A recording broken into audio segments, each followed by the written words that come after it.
Merhaba arkadaşlar, kanalımıza hoş geldiniz. Bugün sizler için iki harika oyuncumuz Elçin Sangu ve Barış Arduç'un yepyeni ve güzel fotolarını sizler için hazırladık.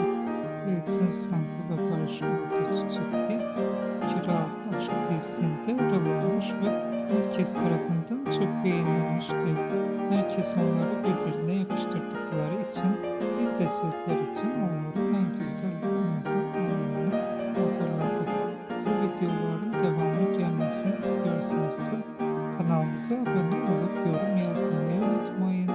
Herkese teşekkür ederiz.